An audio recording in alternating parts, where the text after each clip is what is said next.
my friend, we're going to talk about scales. Now, scales that we should be learning when we're learning a new instrument, no matter what it is. If we're singing, great, learn the notes.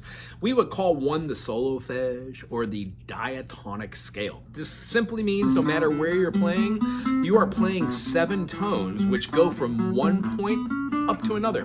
It's called an octave.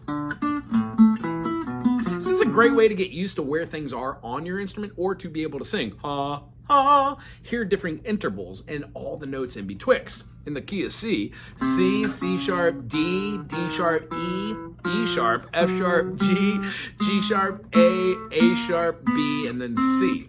You could also call all of those sharps by flats. C, D flat, D, E flat, E flat, E, F, G flat, G, A flat, B, B flat, C. So, knowing enharmonically how to name these isn't necessary to play, but when we are playing, we can start hearing do, re, mi, fa, sol, la, ti, do. 1, 2, 3, 4, 5, 6, 7, 1. So if we pick a key, any key, let's just pick the key of C major, because there are no sharps and no flats, meaning when I say C, D, E, F, G, A, B, C, or play them, not one of them do I need to name as a sharp, like C sharp or D flat. They're all natural notes. When we play a hexatonic scale, we're consisting of 6 notes. C hexatonic is called a whole tone scale. C to D, D to E, E to F sharp to G sharp to A sharp right back to C. 6 notes. You don't have to stop there. Hexatonic scales go all over the fretboard, and the best way to practice them is over the top of something that builds a little tension.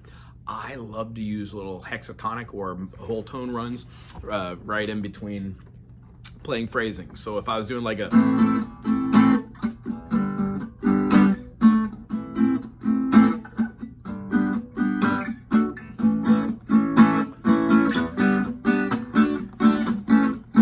Doesn't matter if it's major or minor because it works both ways. I wouldn't blend tonality, but that's up to you.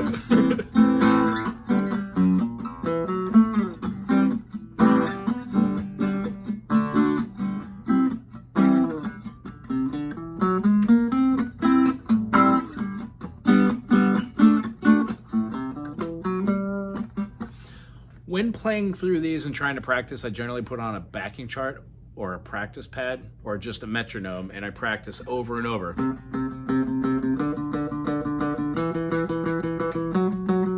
Just so I can hear that sharp 4. It feels like Lydian right off the bat, doesn't it? Da, da, da, da. And then it does another whole tone, which really throws the ear because we're expecting that easy resolution into the G, but it doesn't. And then another whole tone, which still throws us and builds way more tension. And then the resolution right back to the C. It's a wonderful tool to be able to use those 6 notes in any fashion to build tension over an idea. Plus, as I alluded to, you can utilize that quick run, maybe not linearly,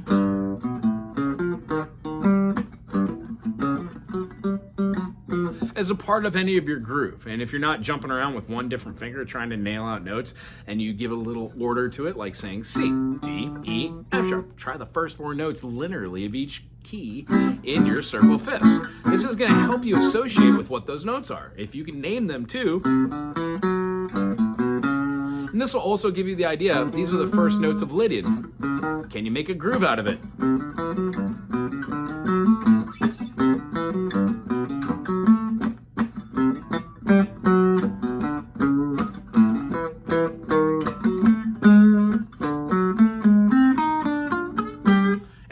Moving your fingers around the fretboard. Try not to get stuck below the 5th fret and move it all the way up through all of your different quadrants. I'll tell you what, if any of this made sense, thumbs up, put something cool in the comment section. If it didn't, keep coming back. Ask questions, have fun. I enjoyed this. I hope you did too. Aloha.